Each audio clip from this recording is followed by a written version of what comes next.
Hello and welcome to the Strategy Informer. My name is Matty Rasker. Today we're going to be looking at the map editor in Second Front by Microprose, a fantastic World War II turn-based strategy game that came out earlier this year. Let's dive in.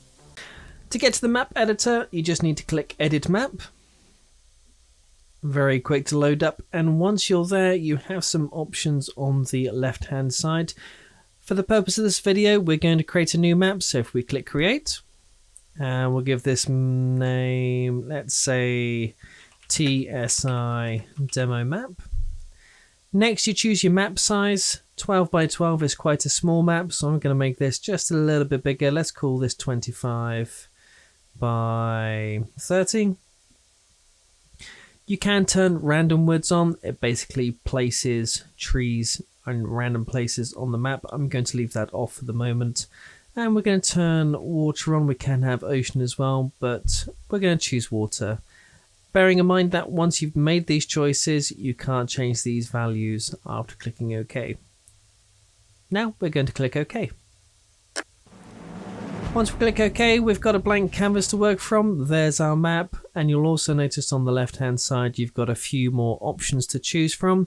So let's go down. We obviously want to put some stuff on our map. We can use WASD to go around. We can use the middle mouse button to zoom in and out, and if we hold the middle mouse button and go left and right, we can also rotate as well.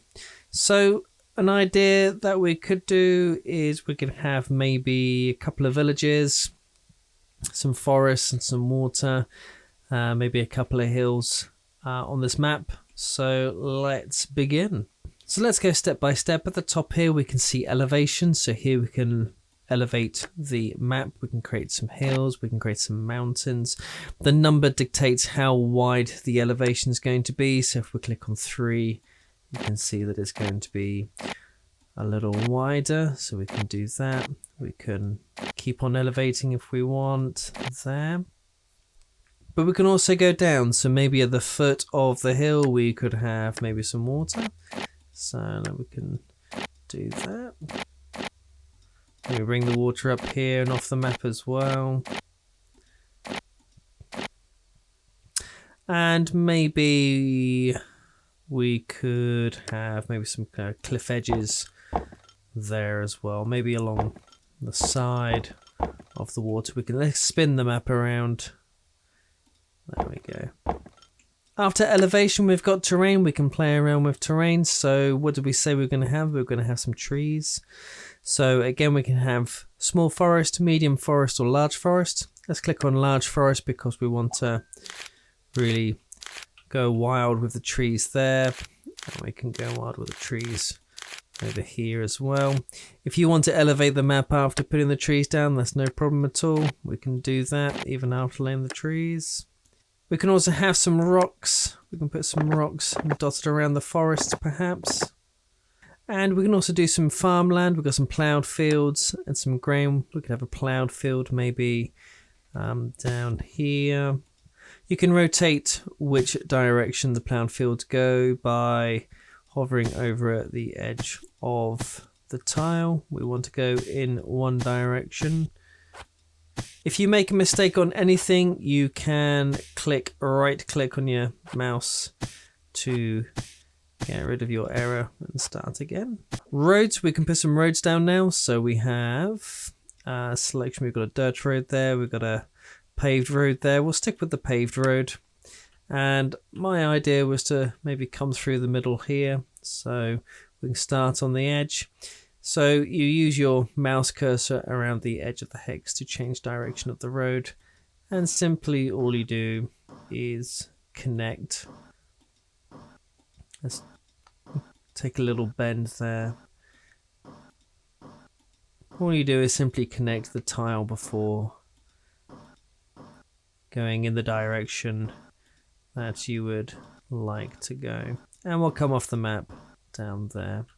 Maybe what we can do is have a junction there, so we could probably go to something that's located over here. We can have some railways as well if we like. We can probably have maybe a railway coming in here. Next is buildings. there's a large variety of buildings that you can choose from. For the purpose of this video, I think I'm going to go with we've got some wooden houses there. Let's go with wooden houses. Let's come down here a little bit. Some buildings there. Maybe we'll space them out a little bit. Maybe we can have some different designs as well, just to make it look a little bit more interesting. We've got some different roofs there as well. Maybe we could have a building there. Maybe we've got like a farm building, something. Here we go. That looks like a farm building of some kind. There we go. And we can attach that to the road. You can see there's a little road that's on the outside. So we can join that up with the rest of the road. That's looking pretty good. Maybe we could have a windmill up here somewhere. Maybe we can put the windmill on top of this hill. What do we reckon? There we go. With bonus sound effects. Maybe we could have a little train carriage on the rails here. There we go. So we have a little village there. We could probably put a nice little village up here as well. So let's go back to the buildings that we had here. There you go. Put some buildings up here. Like so. And maybe we could have a nice large one as well. So there's a little example of what we can do with buildings. If we go to walls and hedges, so we can build little hedgerows along the roads. Let's pretty that one up a little bit. And we can come in here as well. You build hedges along the lines of the tiles as demonstrated. We can also build walls. We can have maybe some walls along this one, coming down there. There we go. And maybe we'll go around these buildings as well. Let's not go down that way. We can't go that way. Let's go that way. And maybe we could fence those ones off as well. If we go into decoration, there's some random bits and pieces we can decorate our map with. So we have some lights here, so we'll put a couple of those along there, maybe on the junction there as well, coming down there. And we can have some pylons if we want to have some pylons. So we can use R and T to rotate. So we can maybe a long list of pylons like that. And we've also got some paving we can put down here as well. Maybe we can spruce this area up a little bit with some stone flooring.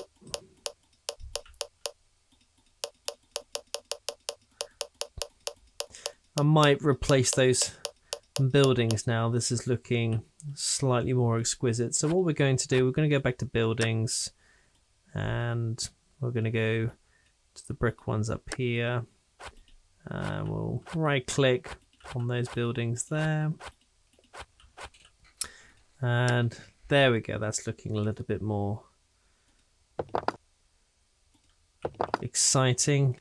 So we've replaced those buildings. We've done some decorating, but we can also put signs up as well. Let's have a look at what these signs can show. So that looks like a hotel to me. So what we can do is we can click on hotel.